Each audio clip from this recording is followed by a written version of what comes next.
A bhakta does not rejoice or hate because he does not operate on likes and dislikes. What does he operate on? He operates on his buddhi. He operates on taking a proper measurement of whatever that is presented, and he accepts it gracefully. Whatever is provided, he accepts it gracefully, rather than complaining why the world is not giving what I want. Either I receive it gracefully as a prasad, what is given, or I may complain and make a hoo-ha of that situation because it is not happening the way I want it. As much as possible, you can try to see what can be done with the world. For example, everything that is designed here is designed to suit your operations. I wouldn't want to create things which are not going to be conducive for my operations. That is not operating on likes and dislikes. You don't believe, every time I sit on this little cushion, it is a little too soft for me. Maybe 30% soft. When we went scouting for an asana, we got the combination of sponge, which should be not too soft, not too hard. And every time I sit on this, I say, this is not to my liking. Is that acting on likes and dislikes? Because if you keep sitting, 1.5 hours I can manage. You tell me to sit another hour or so, my lower back will start hurting, because you can't die into that cushion. You have to, it has to support your spine, not sink into that. That is not acting on likes and dislikes. But whatever is provided, you receive it gracefully.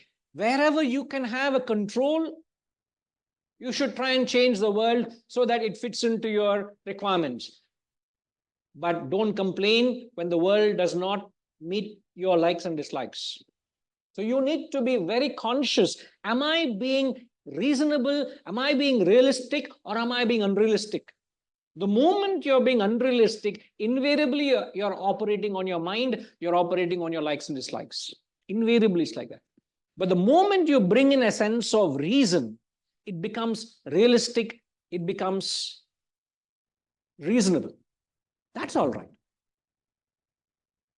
But when the intellect is absent, you start complaining, why this, why that? But a bhakta, since he does not operate on likes and dislikes, in the present, he is never rejoicing nor hating. Because it's a matter of the world meeting your likes and dislikes. And what is the possibility of the world meeting your likes and dislikes? What is the possibility of a union and a compatibility between the world and the mind? Don't say zero. There is some possibility. See, that we're talking about the world trying to meet your mind.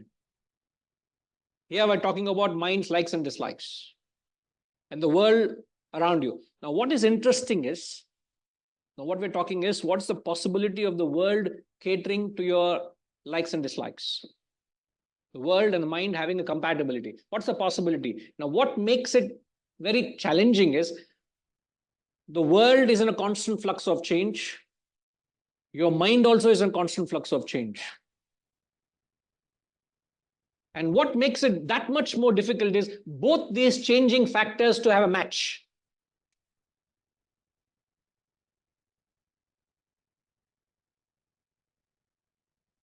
And both are not made for each other. So you're trying to create a compatibility between two changing factors which are not meant for each other. So the world is changing, the mind is changing, and both are not made for each other. What is the possibility of having a compatibility? That's the reason why you find people complaining in the world that they are living in. You will complain because the world is not the way you like it to be. Because you're too strong on your likes and dislikes.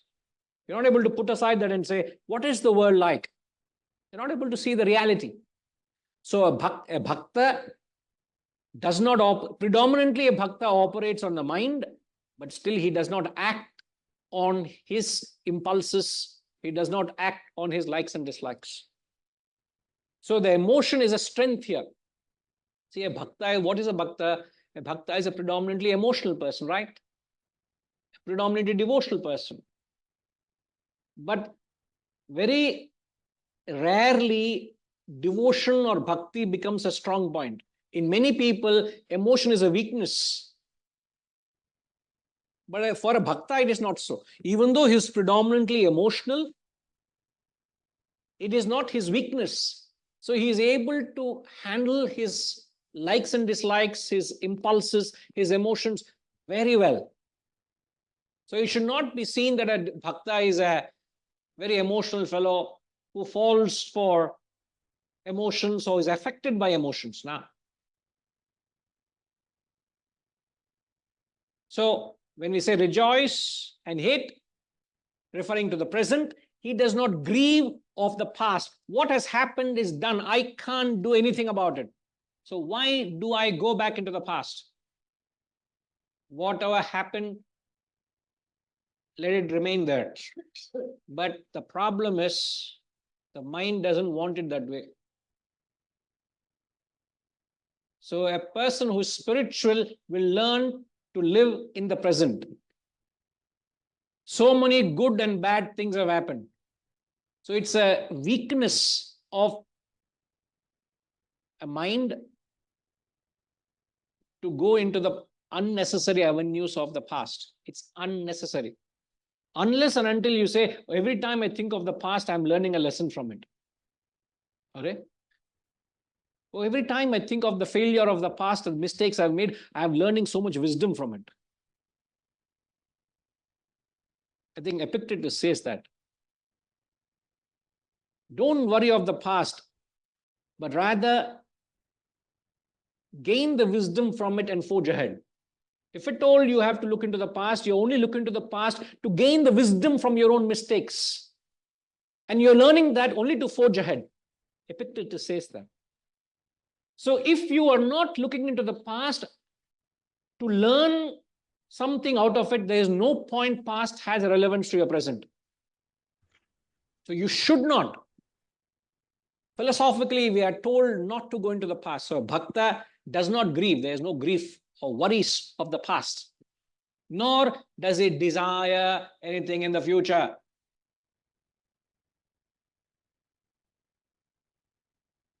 Na hrishyati, na dveshti, na shochati, na kankshati. No kanksha, no desiring. I wish I had that.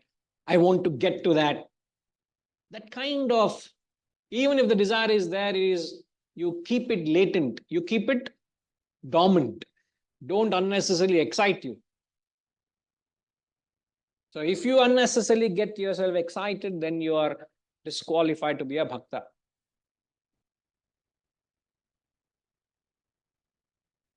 Now, I remember when we last discussed in the last satsang, when we spoke about likes and dislikes, I asked a question.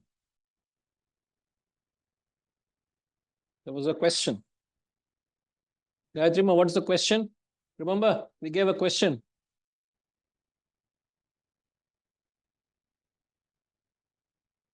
How not to act on likes and dislikes.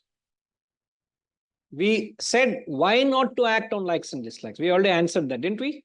We said, why should you not act on likes and dislikes? That I have passingly mentioned.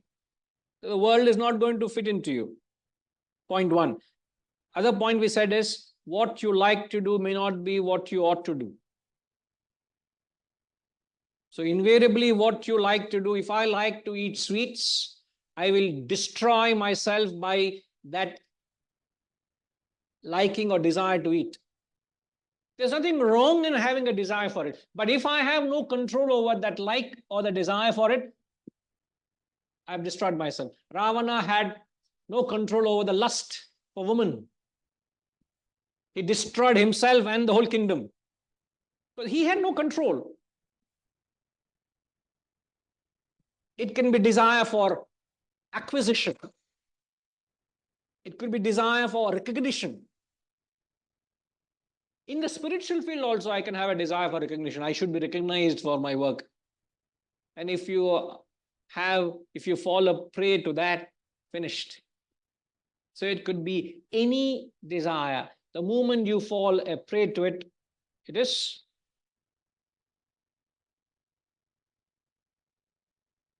detrimental. So you cannot afford to act on likes and dislikes. And in fact, I would rather be very careful where there's a like. Because what happens when you act on likes? If you end up doing what you like, is far dangerous. If at all you are to compare. If you act on likes, it is very, very dangerous. Why is it so? The moment you act on your likes, you invariably get attached to it. So if you are showing too much love to me, Venkateshan sir, if you are showering a lot of love to me, unknowingly I'm developing an affinity towards you. I like you more than others. Why I like you more than others? Because you are catering to me. You're doing everything that gives me pleasure. You're doing so much to give me joy. So unknowingly, I am developing a strong attachment to it. So acting on, in fact, the 28th quality, he says, a bhakta is free from attachment.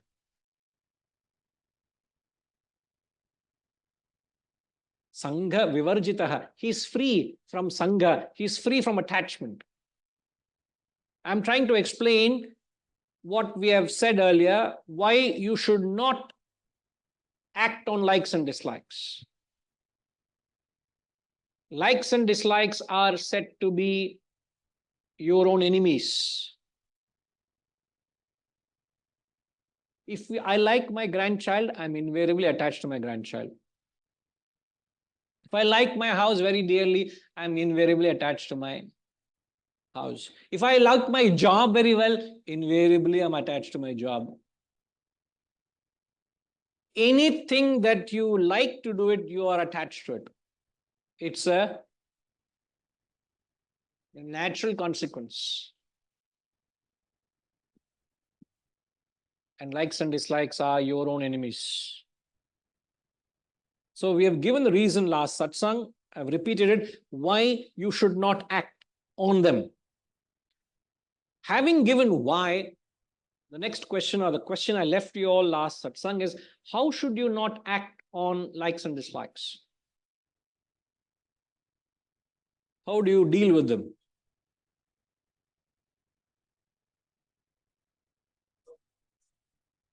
Sir? Do we have, we should have more than one mic on the floor, no? Only 2 mics on the floor? 4, Amma. If Gayatri Ma says enough, we'll be enough. Right. Yes, sir. Accepting things as it is and not expecting much from the world. What are you answering, sir, please? No, how to deal with likes and dislikes. Okay. Don't expect much. What you get, you accept as it is. How does that answer the question, sir? Your likes and dislikes are not there. No, it comes, you take it. Where do you want to say whether I like it or I don't like it? It's given to you. Take the life as it is. That's what I understand here. But when your likes and dislikes, however, you may say, let me receive whatever comes as a prasad. Let me take it, whatever comes my way, let me take it. But when your likes and dislikes, the thing is, sir, unknowingly from your early childhood, you have been acquiring likes and dislikes. And everybody around you have been catering to your likes and dislikes. Huh? So the result is today I have got a strong bundle of likes and dislikes. What can be controlled, I will operate on that, sir. For example, you said the cushion, which is under my control. So there I can operate on whether likes or dislikes, which cannot be controlled. I don't think I need to worry about that much. How do you do that? You're giving us a a statement. I'm looking at a formula. You get the difference? All my financial problems are solved if you are wealthy. My question is, how do I become wealthy? There's a difference being a matter of fact vis-a-vis how do I reach that state. So when I am presented with the challenges of my mind's likes and dislikes, how do I deal with it? What is the methodology, or what is it that the tool that could help us process this challenge is the question. Yeah. You get that? Yes, Panigraji. The likes and dislikes leads one to the sense of good and bad. From the very childhood, if you are trained to show liking for something and disliking for something, eventually it leads to a sense of good and bad for you. You know, this is good, this is bad. In the organizational context, I have seen a person, if he has to be a decision maker, then he should have a strong sense of likes and dislikes. That is rather kind of encouraged in an organizational setup. But I get the sense of what you are telling, because the biggest motivation for one to go above the sense of likes and dislikes is the fact that God likes a person.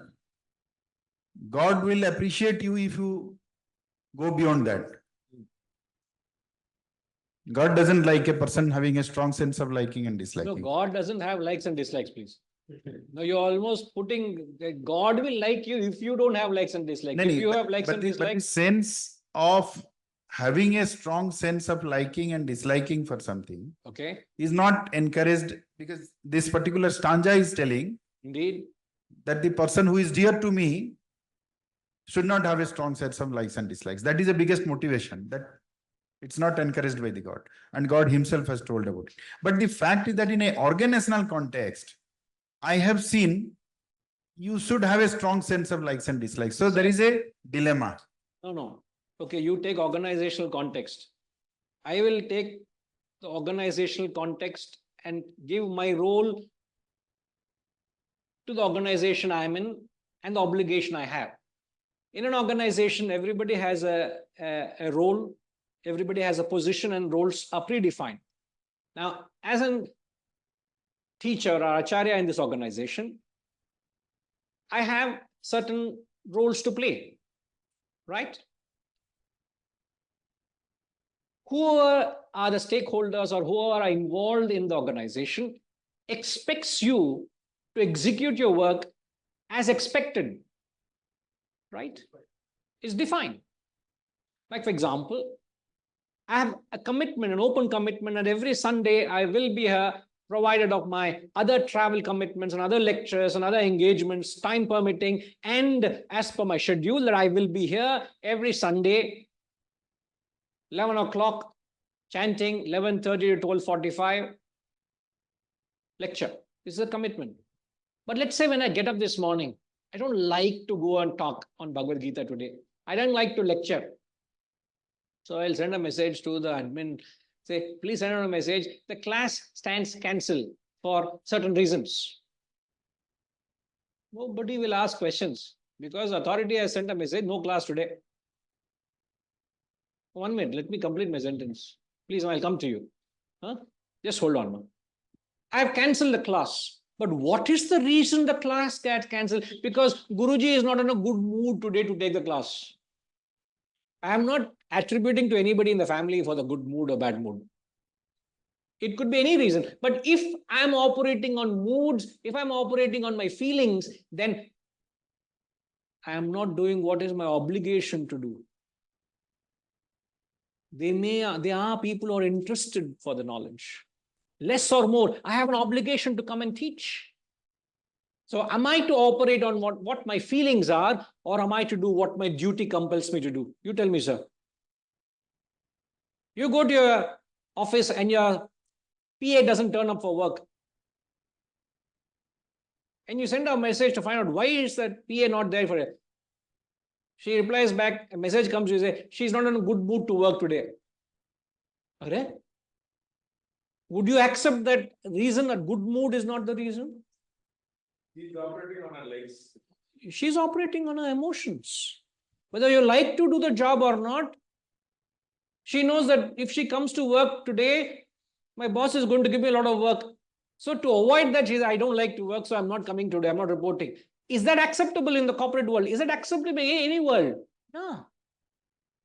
So whether you like to do it or not, you have an obligation to perform, execute it, not liking or not.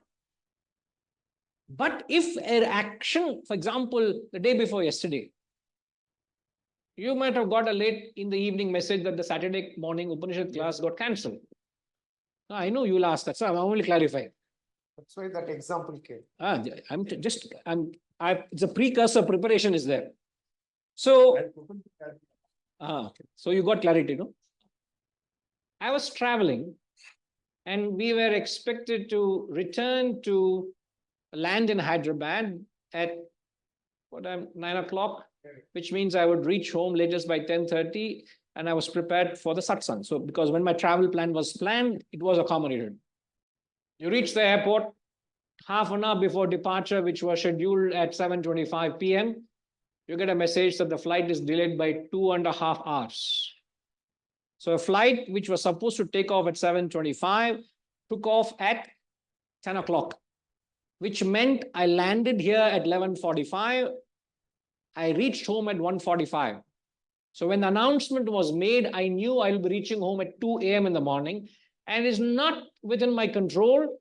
I will not be in a position to take the class. Therefore, I acted on reason, on the factors which were beyond my control. I said, therefore, the class stands cancelled. Since I acted on reason, not on emotion, I can confidently say the reason why a class was cancelled. So when you act for the truth, you don't fear the world because you're true to yourself. But if you do acting on likes and dislikes or your own selfish purposes, you can't speak the truth. So in argument to your point, you need to act on reason, not on emotions, not on likes and dislikes. So acting on your own likes and dislikes is the most detrimental for your own material growth and spiritual growth. Because action should be driven on duty and obligation, not on desire, not on attachment, not on impulses, not on likes and dislikes. You get that? Let me put it down so you get what I'm saying. I would like to have the shortcut for this notes, Ma. So I don't disrupt I don't like that. What to do? Yeah.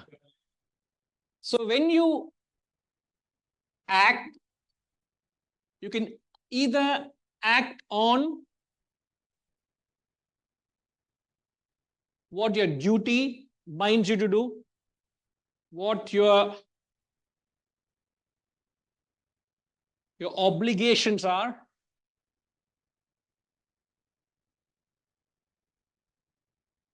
these are binding. You're accountable. When your actions are driven on duty, obligation, I'm bound by it. I can't run away from that. Isn't it? Or you can act on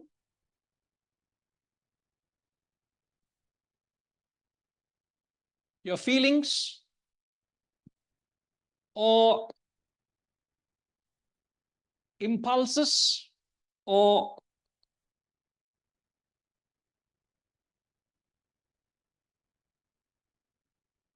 likes and dislikes.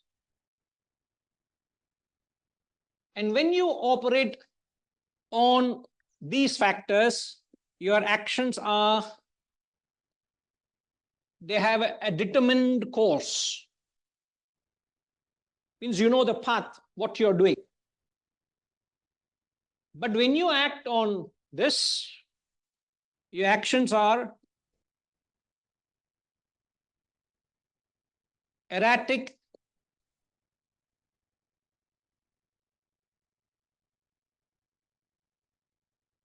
erratic spelling correct, Pridima? Double R, right?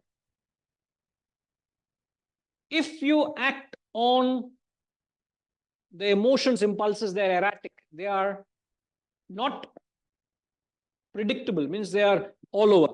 And all of this is under the purview of the mind, and all of this are under the purview of intellect. So the question that we are asking is,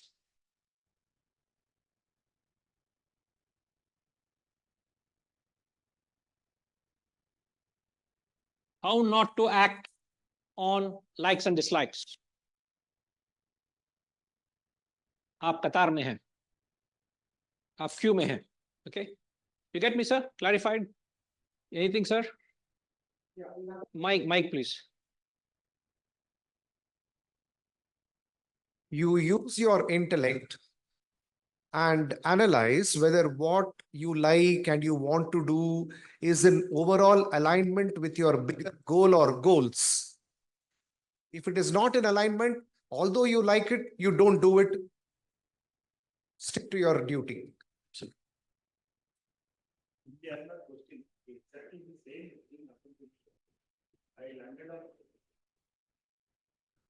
I reached my home at 2 a.m. in the morning. Okay. And I was operating by this obligation because I had to come. I had given the words to, I think, Gayatri Amma or somebody spoke to me. Glad. So you can relate to the concept. yes. Very Very good. much, very much. Thank you. Thank you, Jim. Pass to Gortima, please. You can leave it on your side, sir. She'll pass that mic there. You can just switch that on. My only doubt is, if you like what you're doing, won't you do a better job of that? I'm a teacher. If I like teaching and I like, then won't I do a better job? I think there's none other than you in the classroom who have known me longer, because you are my first student 34 years ago. And you know why I'm doing this. Yeah, With so much passion and Yeah. care and liking to it. that's true. That's true. There is a difference between, you must find the difference. There's a difference between acting on, I'm putting a short form here, acting on likes and dislikes, vis-a-vis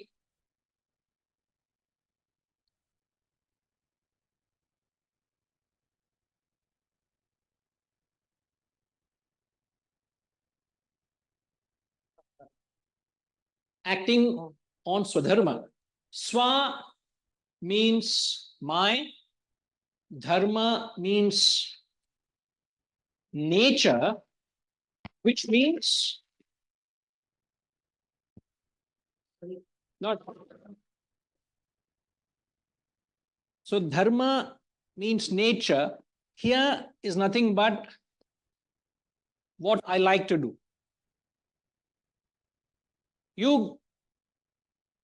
I've had perhaps opportunities to do other activity in the course of my life, but I have not chosen that field, however easy or however convenient it would have been for me. But I continue to be in a field of my choice, which is my nature. I chose to be in a field because I fell in love with this when I first heard this knowledge. But having made the right choice, I will not act on likes and dislikes. Even though I am doing what I like, I don't operate on likes and dislikes. There's a world of difference in that. I repeat, even though I'm doing what I like, I don't operate on likes and dislikes. So when I use the word I do what I like. It is not impulsive decision. So when I had to take a decision what I want to be in my life, I analyzed my personality. What are my interests? What is it that fascinates me? And I identified my Swadharma, because opposite of Swadharma is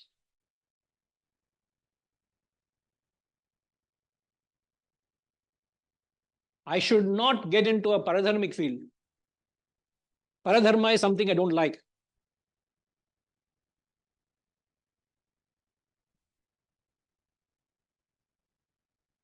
Imagine Sridharji will come and give me a business proposal.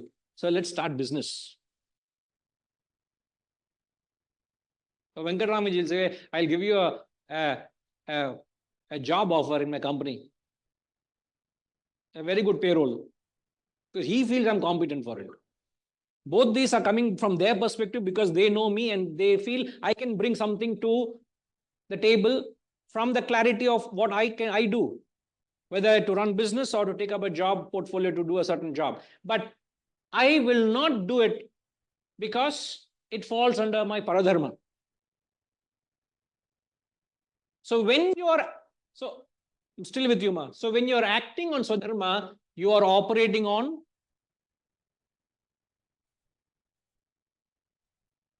intellect. When you're acting on likes and dislikes, you're operating on the mind. There's a world of difference between the two. So you love to do what you're doing, but you still, while you're doing it, you're bound by what your obligations are. You don't act on impulses, on moods. If you're acting on moods and impulses, then it's the mind. And that's dangerous. That's very, very dangerous. That's what the quality says. Okay, Ma? It clarifies that. Okay, perfect. Yes, Preetima. To go back to your question about how not to act on your likes and dislikes, I think the first step is to be aware that these are your strong likes and dislikes. And to start with a bit of self-inquiry or analysis that am I sort of being driven by a certain like at this moment? Am I being driven by a certain dislike another moment? So only after there's awareness can you start, discrimination, or can the ability to discern that what is impelled by like and dislike and what is impelled by, my reason can happen. So it boils down to being aware, right? Yeah. You need to be very, very conscious, very conscious. Intellect is nothing but being very alert, very alert. And if you are, then you need to, if you feel you're being driven, for example, if you go to a restaurant, you will invariably, when you go through the menu, you will naturally be attracted to what you like to eat. Example, if you like paneer, every time you'll say, I want paneer. Right? Every time you want to go out to eat the same thing. Paneer butter masala. Why paneer butter masala? Because I like paneer butter masala. There's no two way about it. Why can't we eat some kofta? Paneer kofta or other kofta? No. Only paneer butter masala. You will become sick and tired of it. Time will come. You may not feel, others will feel sick and tired. Everywhere you go, you eat, order that only. So you don't know how your mind is playing a role there. People will come and sit exactly the same seat everywhere. Say, Sureshji will sit same seat. Nobody will occupy that seat because that is Sureshji's place. Nobody will occupy Pushpama's seat because that is Pushpama's place. Nobody will occupy Gortima's because that's Gortima's place. Why? She likes to sit there. You like to sit there. You'll automatically go and sit there, nowhere else. Don't say the same thing to me. Why do you come and sit here all the time? Don't push it back onto me. Huh? So mind creates a groove and it keeps doing mechanically unmindful, unconsciously, you keep doing it. And that's dangerous. Go back to that earlier point, why you should not act. But how not to act on likes and dislikes, I think Preeti must spelled it out, is you must be aware at that point of the beginning, am I acting on likes and dislikes? You got to question. So the only way you will ensure is you got to allow the intellect to intervene. Am I acting on impulse or am I acting on reason? I may be doing the same thing. Oh, I like to study this knowledge. So 3-4 hours, I'm stuck with the books. At the cost of not doing something which I have obligated to. For example, the family has said, I need your time. We need to go to pick up something. I want time from you. You'll say, okay, I'll let you know when we can go. Twice, thrice the family has told you. But you don't like to do that. You don't like to go shopping, example. The family needs to buy something for the house. Legitimate thing. You don't like shopping. I like to be, which is the reality. I don't like to unnecessarily go shopping, and that's not me. Nor I'm not really fascinated by any seeing of sights. It's not really, but once in a while you can do that, but that's not the thing that drives you.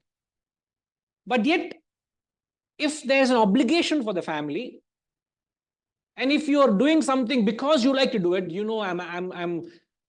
I'm not supposed to do this. I'm supposed to devote my time where my family needs me. You know whether you're acting on reason or acting on the mind. So irrespective whether you like to do or not, it must be vetted, verified, approved by the intellect. The action may be something that you like to do.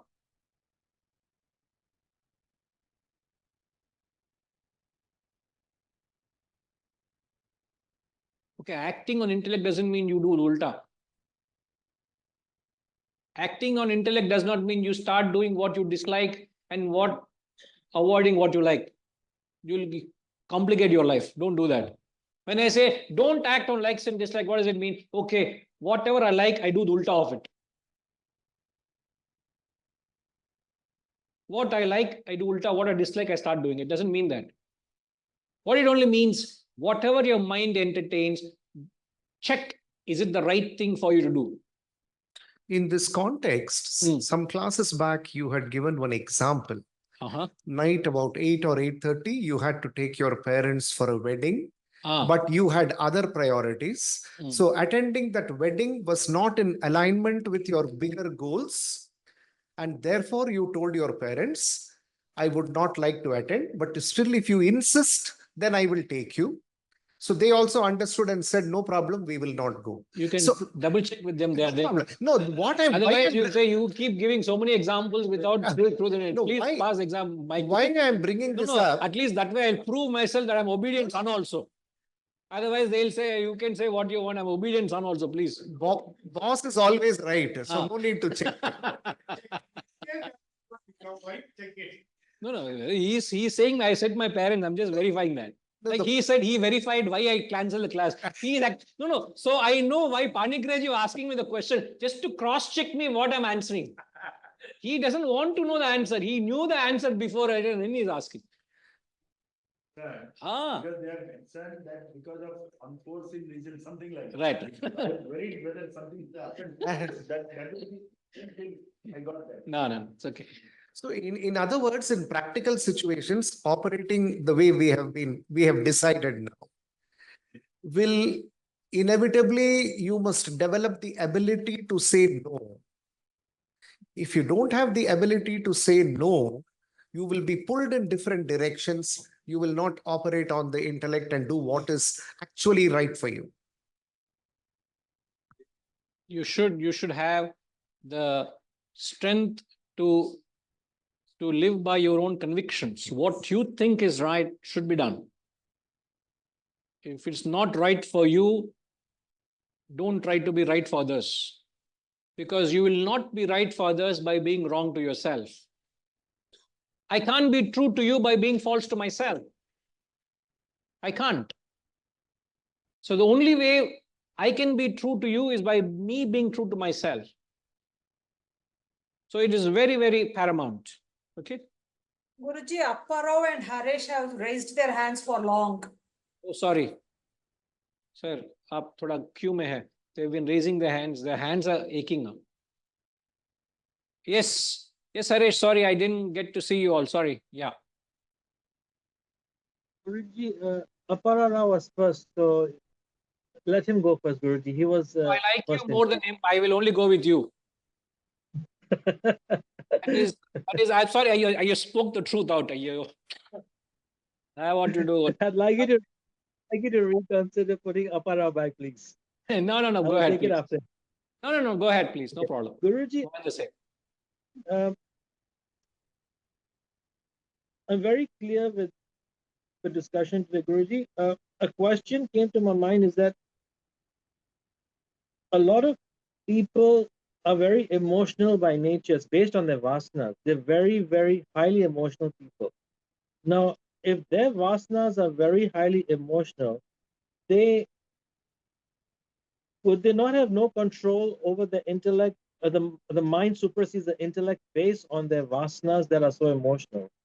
Because that's how that's their inherent personality trait. So how would this situation for that type of person fit into this criteria based on their vasanas of such? You know what you have done? You can't get rid of the dirt. You're putting the dirt on the carpet, unseen. The dirt is very much there. When I'm sweeping, I don't know how to get rid of the dirt. So I lift the carpet, put all the dirt under the carpet. Right? Have I cleaned the house? No, the dirt is very much there. So pushing the dirt under the carpet is just an excuse for you. So you're using vasanas as an excuse to say, oh, because of the vasanas, I'm emotional. Rubbish. What sort of a logic is that, Harish? I'm saying here, a bhakta. If you didn't note me earlier, I said a bhakta does not rejoice, does not hate, does not grieve, does not desire. And a bhakta is an emotional person. Didn't I say that? You noted that statement? Yes. A bhakta is a predominantly emotional person. And you are asking a question. A person who is emotional can't control his emotions because of vasanas? What has vasanas got to do with your inability to control emotions? A bhakta has got a perfect mastery over his emotions and likes and dislikes. We're not talking of an intellectual here. We're talking of a person who's predominantly emotional. So why I said is vasana has nothing to do with your inability to falling a prey to your emotions. What has vasana got to do with it? Tell me. That is only an excuse. I wouldn't use the excuse of vasana. Vasana is responsible for everything. Understood. Oh, I failed my exams in the country. Why? Because I'm born in Indian. Right? What has being born in India got to do with me failing my exams? Oh, too much competition. Therefore, I failed. Right? Is that the reason for you failing? Is everybody failing who's writing exams in the country? You fail because, not because of competition. You fail because you are incompetent to pass. How can I rub it on to competition? So there is no cause and effect in your question. So vasanas have got nothing to do with you not being able to control your likes and dislikes. A person who has got a weak intellect cannot control his likes and dislikes. So you need to have the intellectual strength to be able to checkmate what the mind proposes. It's a game of chess between you and the mind. Remember this. And the mind is constantly trying to outsmart you. I don't want to quote Vaishnavi here, but I'm quoting for, she will be very angry at me. She said, whenever I do something, Daddy, you will quote me in the class. I'm not quoting her, but I'm quoting the mind, how it plays tricks. Vaishnavi is my daughter, for some of you who know her for the first time coming. and she is controlling my mic. She might switch off my mic also. She is the controller of the AV room. So she told me, Dad, yesterday night, she asked me the question, Dad, when are you getting up this morning? I said, usual 4 o'clock. Can you please wake me up at 4:30 before you go to the center? I want to get up and practice my music. I said, okay. She does every day or whenever. Most of the time she's doing. The reason she said is, I am putting 3 alarms but still not getting up. So she wants me to not just knock at the door, pat her. And she came and told me at breakfast how I should pat her.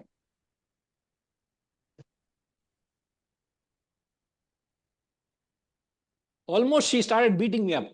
I'm supposed to wake her up like that apparently. Why? And she's asking me at breakfast, did you wake me up? And I did wake her up.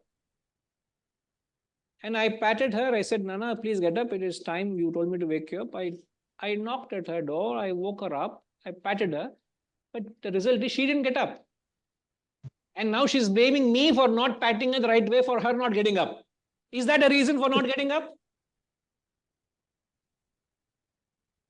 3 times the alarm snoozes and still she doesn't get up. Is the alarm responsible for how you're not getting up? Can you see a cause and effect with this, Harish? Yes, Guruji, very crystal clear. There is no cause and effect. To which my advice to her was, if you plant the thought of getting up in the morning, you will automatically get up. You don't need me knocking at your door, me patting on you, or an alarm to remind you. You will get up because you have given that auto suggestion to the body to get up. It will get up. So make sure your mind is strong-willed to get up in the morning. If your mind is strong, if the thought is certain, don't give a choice to the mind. If you give a little room, it's like opening a window and letting the thief into the house. He will come through one avenue, open up all the doors and windows and steal everything that's possible. But you're leaving that window. Mind is like that. Don't leave a room for the mind to come in. And when the mind comes in, what happens, Venkatamji? Use the mic, sir, please. What's the term? What's the word? When your mind gets in. It distracts you, or It kind of. The mind is very clear. Mind is not distracting you. You end up getting distracted from what you're supposed to do. But mind does what it wants. But what is the word when your mind comes in and starts taking its course? A word. That word. Okay, when you're using the intellect, what is the word? When you're using the intellect to do something, what's the word you say?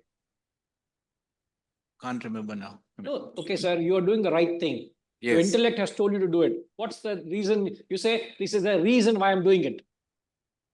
There's a reason. There's a clear, logical reason why you're doing it. Okay. You're discriminating, isn't it? Yeah. But the moment the mind comes in and compels you to do something, it also presents certain logics, as it were. It is called? Yes. Repeat that word, sir. What did you say? Justificate. Okay. Rationalizing our thing, what we are trying to do. Okay. When the mind starts arguing, it is justification. When the intellect argues, it is discrimination. Okay. So don't allow the mind to come in and start giving reasons, as it were, convincing you that what it is doing is right. There is no question about it. There is no question. You allow your mind to start justifying. So falling a prey to the likes and dislikes and saying it is because of vasanas is like a justification. There's no reason in it. Get it? Thank you, Get it, sir? Thank you. Okay, I have no choice but to take the question from Aparagaru. Even though I don't like, but still I have to. Okay. You always have choice, Guruji. Okay, sir. Uh, Next time I'll implement that choice. Sure, you can do it now also. So, I have one question, Guruji, and a small reflection on likes and dislikes that you have been explaining us. My first question is, uh, there is a gap, there's an incompatibility that is growing between the changing world and the changing mind. And when we say the world, does it only the natural world, that is the Panchabhutas, or does it include the system that we are in and the political environment we are experiencing? How do we define the world that you have explained? The world that you're living in. The world that you're living in. So the it world includes that you have created. So it includes everything over which you have control or which you have no control. You have hired a driver to take care, chauffeur drive you wherever you want. You pay the driver an agreement that he should come and serve you, but that fellow has a mind of his own. When you have to urgently go somewhere, he'll say, sorry, sir, I'm not coming for work today. You have invested your valuable savings in the bank to provide you the returns that you want. But because of all factors which are not under control, the banks or the stocks are not returning your investments. Whose money is it? Your money. Who invested? You invested. Returns, you're in returns, but they're not coming the way you wanted. You invested a plot of land thinking that it'll appreciate. Suddenly the government decides that some rules have come and there will be something else happening. Whole value drops. The driver where we went for travel, I was talking to a driver. The driver was saying, I have bought a parcel of land many years ago. It was expected to appreciate. It should come now. I'm not even getting 50% of the value which I invested 10 years ago. Why? Because that zone has been declared some zone and nobody wants to invest there. Whose control is it? Nobody has control. Suddenly my blood pressure is going high, sir. My blood sugar is going high, sir. I have no control over my blood pressure, my blood sugar. So everything I have no control. So the world, obviously you have no control. The other day I got a message from one of my students from US, one of the students from US. We are going to go through a very bad political phase for the next 4 years. I said, when did she have control over the presidency? I was about to ask her. As if she had control, who is going to come? Nobody has control. Everybody is voicing as if they have control over how the presidency and the country must run. You have no control how your husband is behaving or how your child is behaving. You want to control the country and the president? Look at our mindset, how we are approaching life. So if you take that way, we have no control, sir. Do we have control, please? That's what the world, I mean. We have no control. You're looking good. Yes. Hello? Helen dressed for into bed for her. I didn't do it for her. You didn't do it for her. I did it. Thanks, Correct. Guruji. It is correct. It's very nice, and we do not have control about the changing world and the increasing gap of incompatibility. And the way we can control is only through our mind. That's what you also said, that control from our own perspective. So I have a small reflection. I heard a small story in the past. Someone told me the story that Kanchi Paramacharya, when he is giving audience to various bhaktas, one of the bhakta brought him a green leaf that is, I don't know what the name of it in Telugu, in English and Hindi, Totakura. And so that guy made, his cook made a nice dal out of Totakura, and Paramacharya enjoyed it. And the word spread across, and all bhaktas started bringing Totakura, and he was making Totakura every day to Paramacharya. And Paramacharya is also called as walking. What happened? Paramacharya realized something is going wrong, and he's enjoying his food and he's also liking the Totakura. So over a period of time, he got a doubt what is happening. He calls the cook and says, why are you making Totakura every day? Totakura Pappu. And Paramacharya says, he says that, sir, you started liking it and Bhakta started bringing Totakura every day and I'm making it.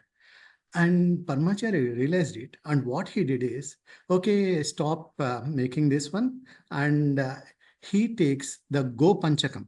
You know what is a Go Panchakam? And he start sipping a small a spoon of something Gopanchakam, and he fasted for 3 days to get rid of the taste of that Totokura. Okay. So probably that's the reason he was called as the walking god. And so there's one other way. One is the control, and the control, sometimes what happens, the control only increases your desire, and probably it rebounds with much higher vigor or lust for what we like. So Especially when you take New Year resolutions. yeah, it When you happens quite approach- often with me. I don't know about others. When you approach, I just take an example, but when you approach that control over the mind and desires unnaturally, it will boomerang. But if you respect the strength of the desire and the time you have spent invested in developing the desire, you need to be very careful. Scientifically, you need to retrace the steps back. It can't be abrupt. It can't be immediate. So it's a gradual withdrawal. So in fact, I think at some point we did study the concept of self-control. We have an exclusive session, Gayatri, isn't it, on self-control? Maybe share it with Aparavji. There is an exclusive talk we gave on how to practice self-control. So it may not be an immediate effect. Yeah, it will take a while for the desire to go. So for example, let's say if I have a desire to eat sweet, a particular sweet. Let's say I have a desire. I'll not mention that, because then again, every time you give me a sweet, you'll give me that. So by mistake also, I don't want to say it. Let's say if I have a desire. So we lost your audio. Drives me. What I have decided is I will, let's say if I have decided that I will eat sweets only 5 days a week, not 7 days a week. Example.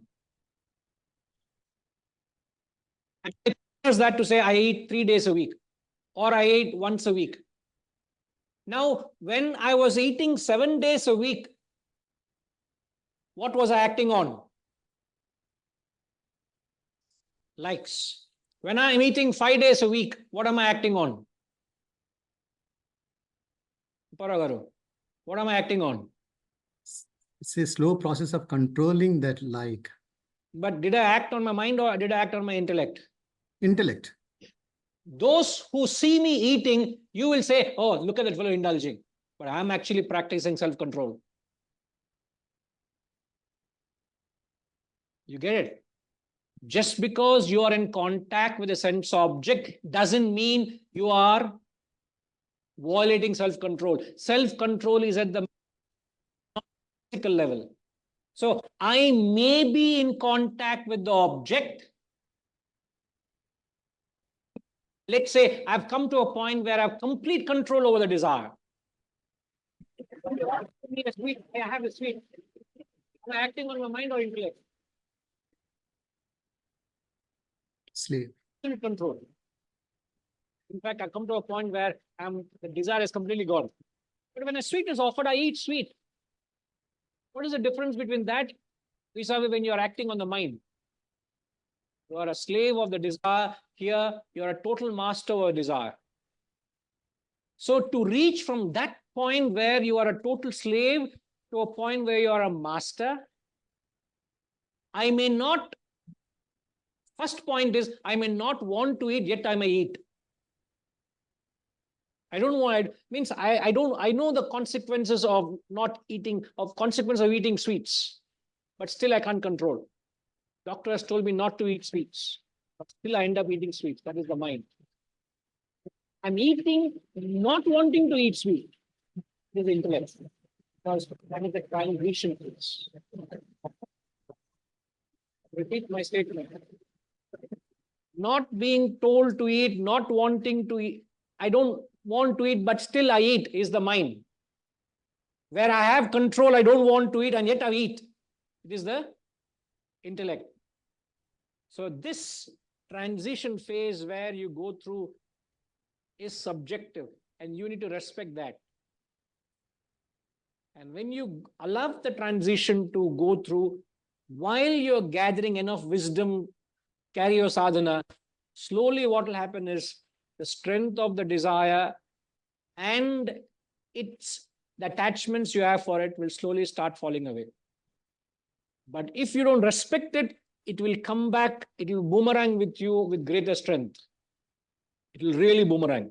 So what you thought you had control, you no control. It will be a greater fall. So that's why they say never ever poo-poo the mind. It's a very, very strong force to deal with. If you stop here, it'll come back somewhere else. Usually people take New Year resolutions. You know what they do? They have not stopped that activity. They've replaced it with another activity of indulgence. If they stopped eating, stopped smoking, then they have started chewing betel nut, some nut. If they stop this, then they're addicted to something else. So the replacing one addiction with other is not self-control. It's a dangerous, mind is extremely dangerous to deal with. Dangerous, that's the word. If you don't know, it can do a lot of damage. Okay, sir. Yeah. Guruji, again, there is one word called Leela in our Bhagavan. Krishna enjoys the world at the same time. He is master of the mind and he controls everything.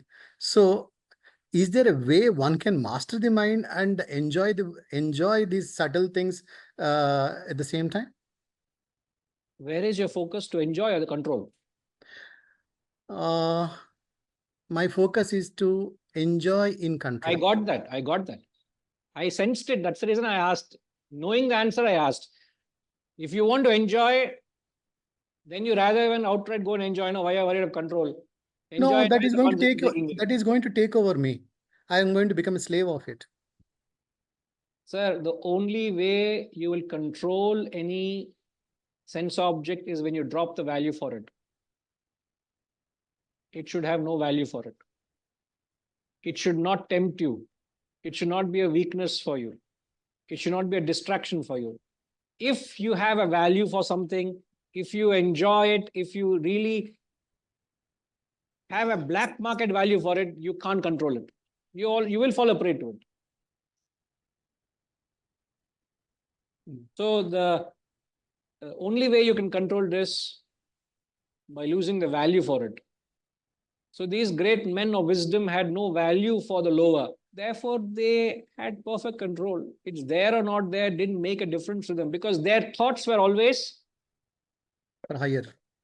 Always sparked, lodged onto something higher. So control was, sir, control the moment you put effort, it is not control. Control must be effortless. If there is a battle within to control, that means you are still not there yet. If an object is still tempting you, means you have not yet mastered it. If you have mastered it, there is no difficulty. You don't know its presence, you will not know its absence. Chalta hai. Thanks a lot, Guruji, for explaining in detail. Thank you very much. You must appreciate, even though I don't like you, I still explain so much. No, I like you, so that's good. That is your problem. You like me or not. I don't like you. Yeah, I have to be with him. Sorry, I like you, sir. Sorry. No, I have to be. He is the main coordinator for the retreat. He is only going to take care of us. And look at me. I'm saying no. I like you very much, sir. Thank you, sir. It doesn't, sir. Now, after this class, I don't think likes and dislikes matter for me. He's highly evolved now. Thank you, Ji. Yes, Venkateshan Ji. 1 minute. Just you need to access the mic more for people online. They also can follow what you're saying, please. Yes, sir. I want to draw the expressions from the teacher. He said, I like teaching. I would suggest it is not liking, it's a passion for teaching. When you have passion, then it becomes you use your intellect.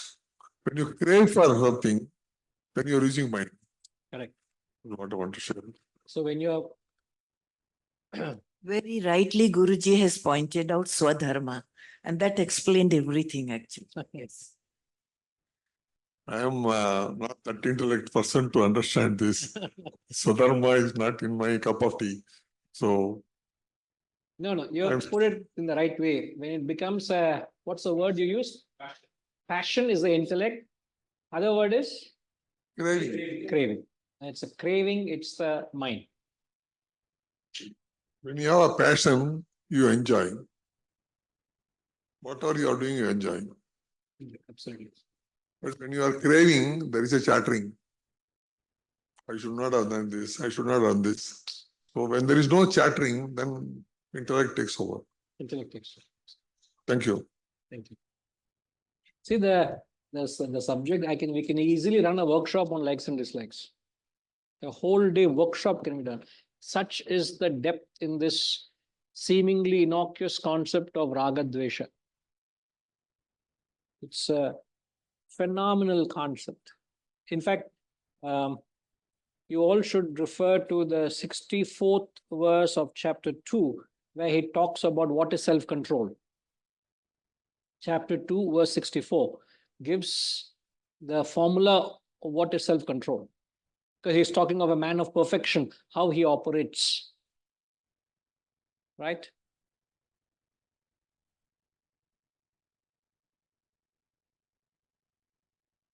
I'm afraid we'll have to leave it at this.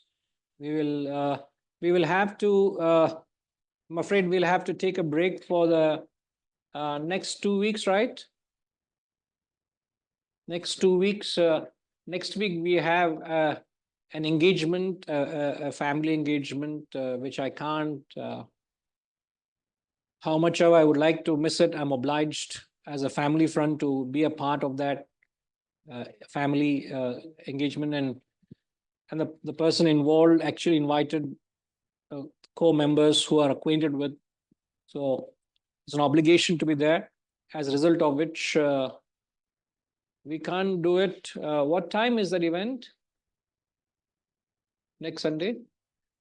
8 o'clock, 10 o'clock. If we want, we can do a morning online satsang. Instead of skipping the class, Sunday morning, the 17th, we can still keep it from 6:30 to 7:45. If that works well for you all, for the coming Sunday, we can have it online. Is that okay for you all? Rather than calling off the physical satsang, we can do an online earlier in the day. Okay? So since I see a fair okay, we can schedule next Sunday, 6:30 to 7:45.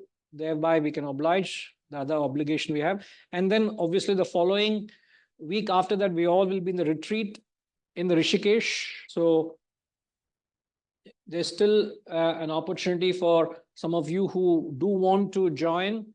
You can connect with Gayatri Ma. There are 30 odd of us going to Rishikesh from the 22nd to the 29th. It's an annual retreat.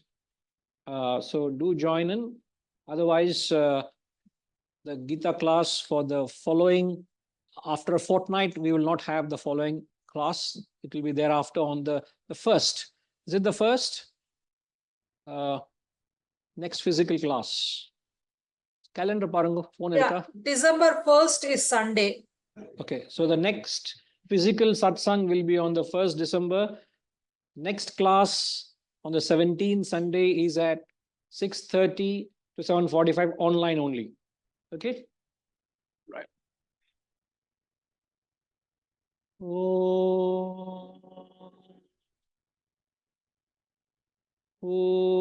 Purnamada Purnamidam Purnat Purnamudachyate Purnasya Purnamadaya Purnamevavashishyate Om Shanti Shanti Shanti. Hari Om. Shri Gurubhyo Namaha. Hari Om.